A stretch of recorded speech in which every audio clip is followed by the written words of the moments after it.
Hey, and welcome to Affiliate Dialogues. This is the place where we dive into the minds of entrepreneurs, creators, publishers, and innovative thinkers.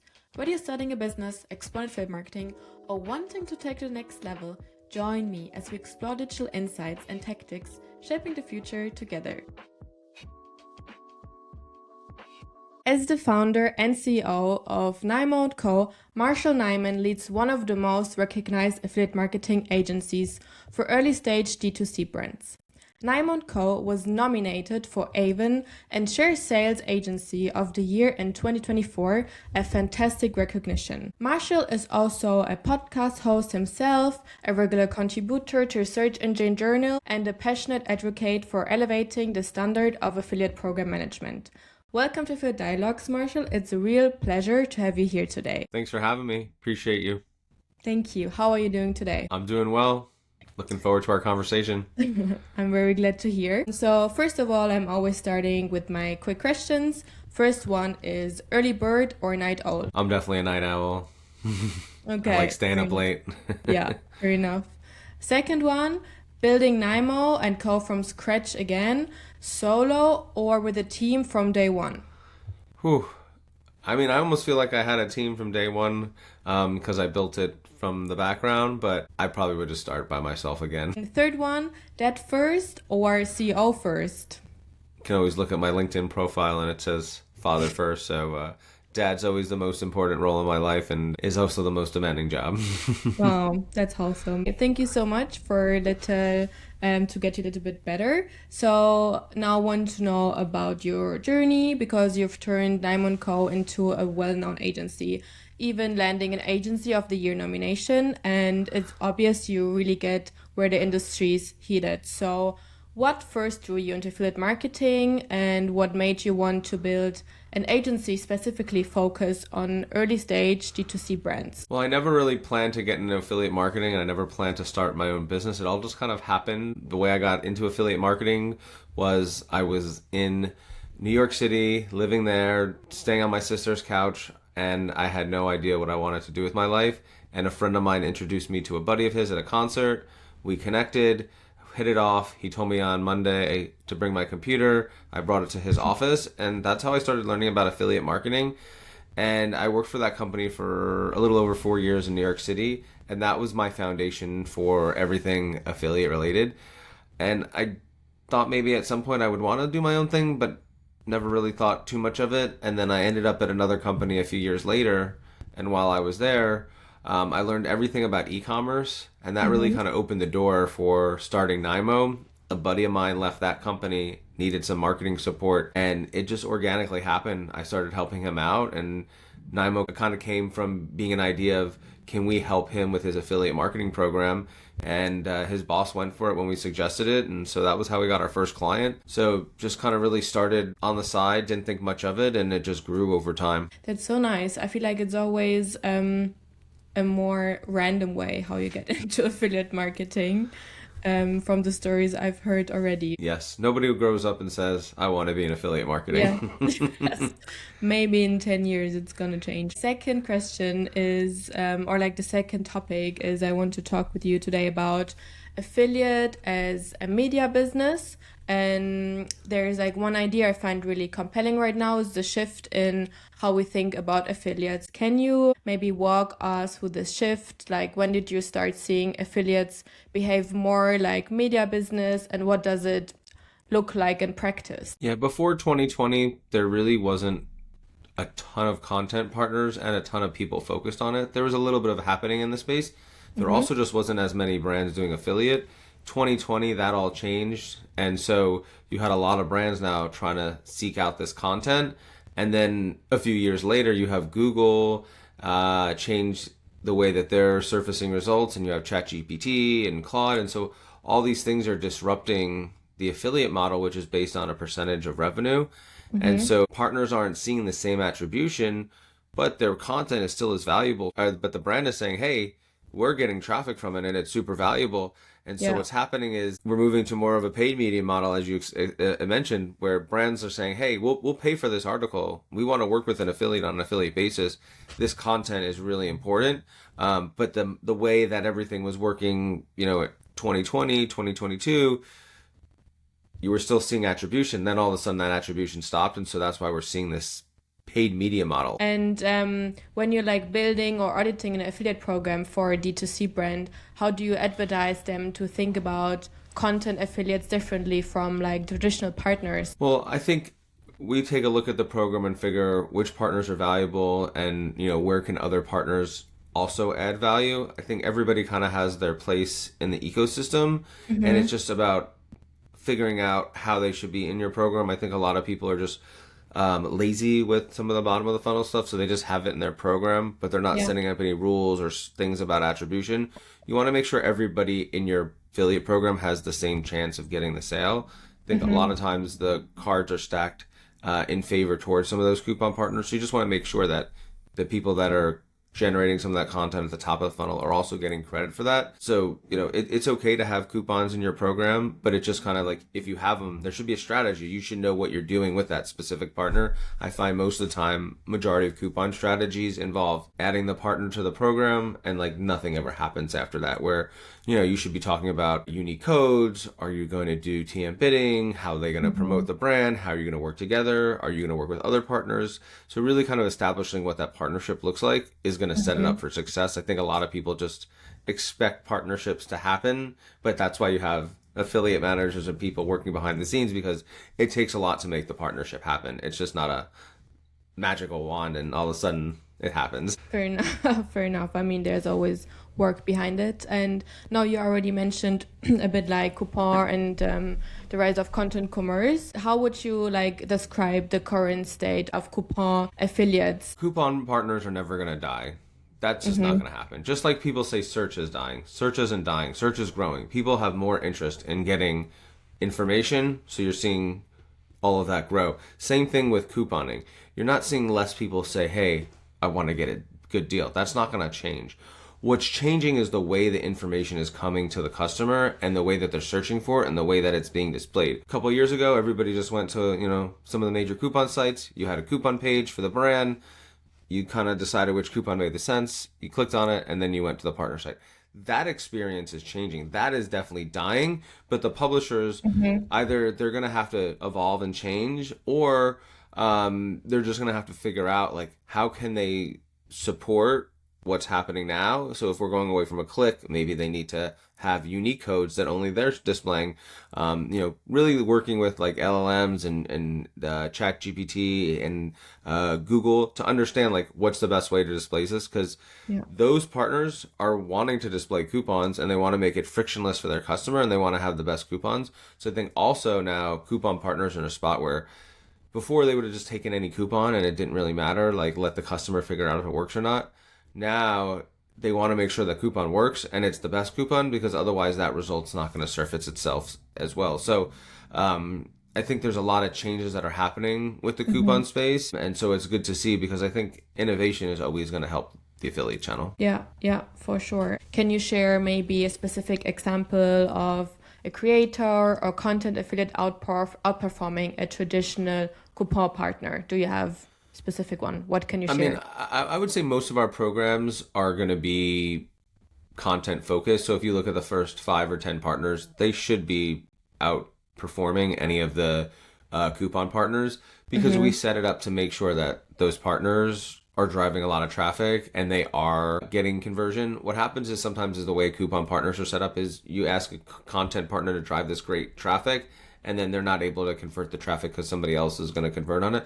So we do want to make sure that if we have a powerful partner in our program that's creating great content, they're going to get credit for that. So I think it just comes to like how the attribution is set up within the program and what you're doing to make sure everybody gets a piece of the pie. And that's an important job as an affiliate manager. I think a lot of times people just put them in the program and if they get the commission, great. But it's really thinking about like, how much are they touching the sale? Are they getting enough credit? Are they getting too much credit? And, as I said in the beginning, making sure everybody has a fair chance to get that conversion, not just stacking the cards in one publisher's favor because maybe they're the one with the best coupon or, they can always get the last click, really thinking about how every partner across the funnel can get credit. Okay, so not one-sided. Thank you so much for these insights. And you've built Nyman Co. with a very hands-on, almost consultative approach. So especially when it comes to working with early stage D2C brands that are still figuring out what good affiliate actually looks like. So if we zoom in a bit more on the execution side, how do you find and recruit content affiliates, or do they find you? Sometimes they find us, every once in a while somebody's writing an article or looking for a brand, and so sometimes people reach out to us, but I would say the majority of the time we're going out there and looking for the partners. We have a few different approaches.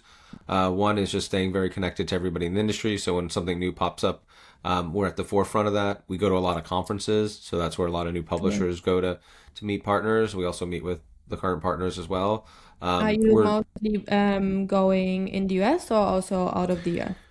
We go to conferences all over. We hit all the major network conferences in the U.S. We also go to Affiliate Summit.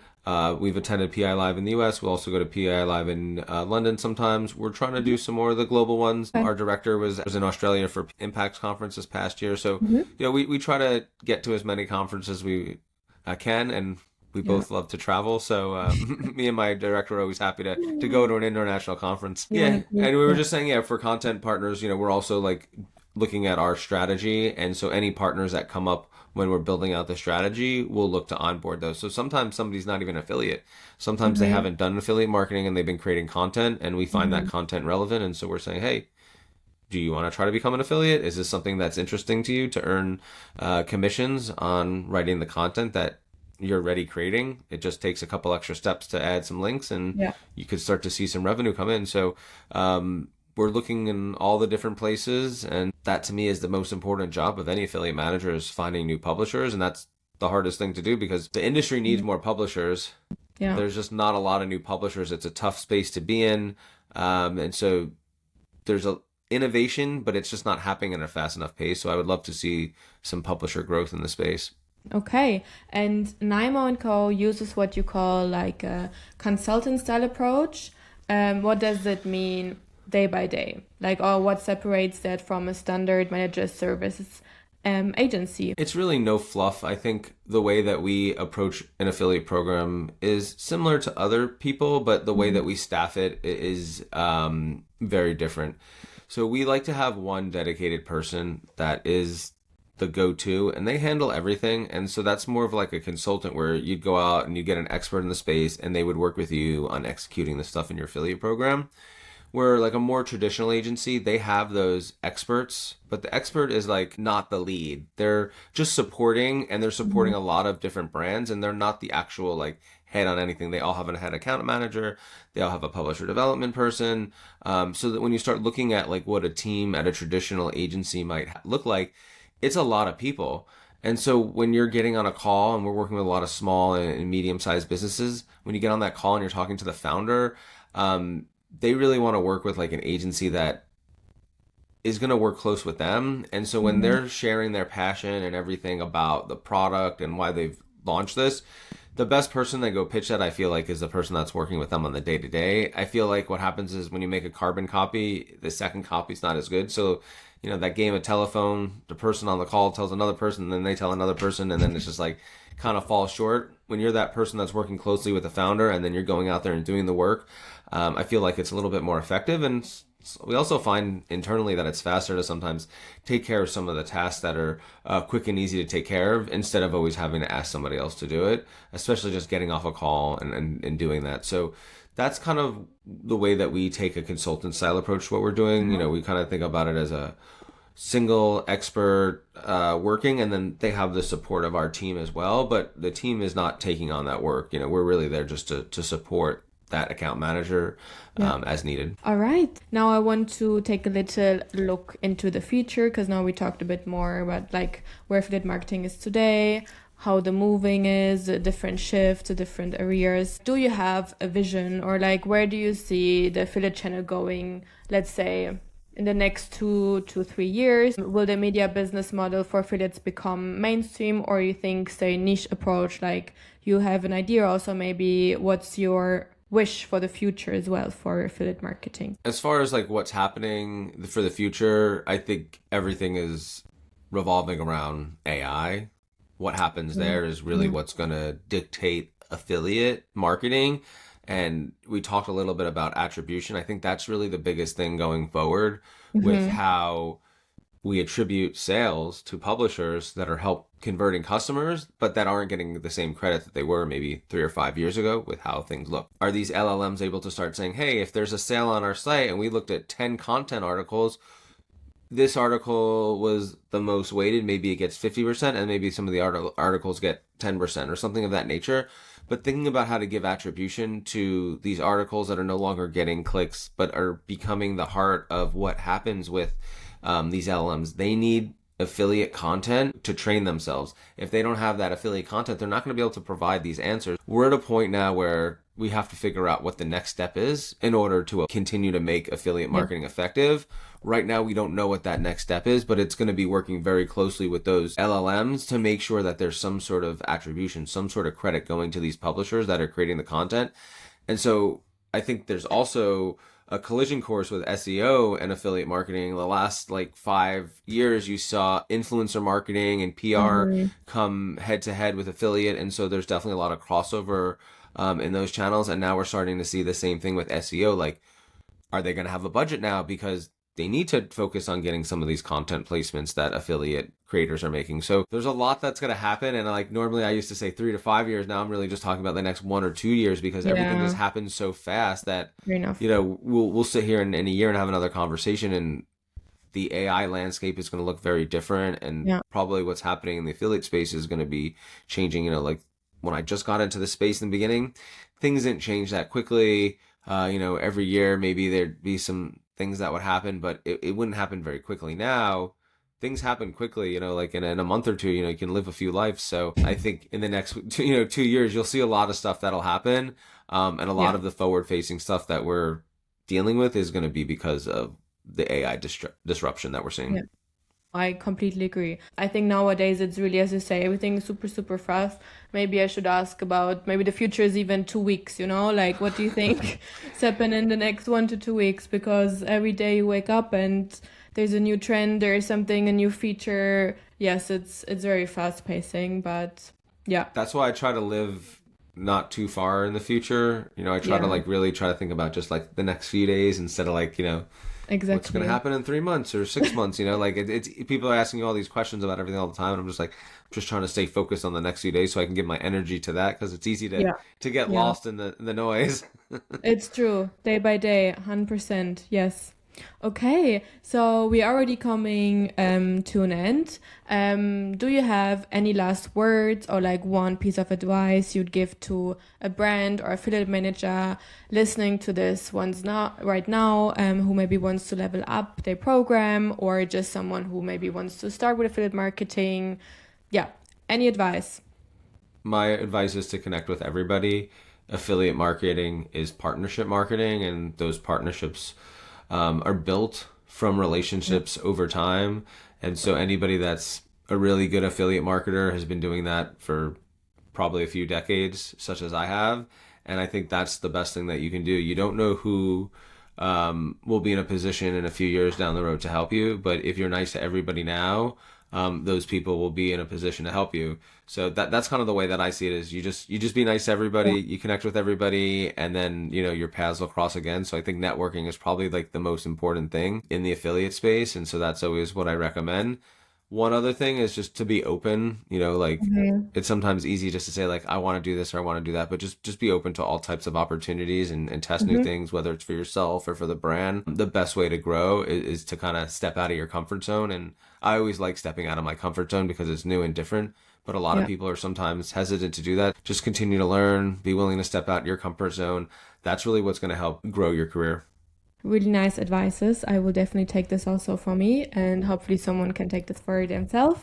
And yeah, Nyman, thank you so, so much for having you. It was really nice talking to you and learning from you. And yeah, hope to speak to you soon. It was a lot of fun. I appreciate you having me on. Thank you so much. See you. Bye.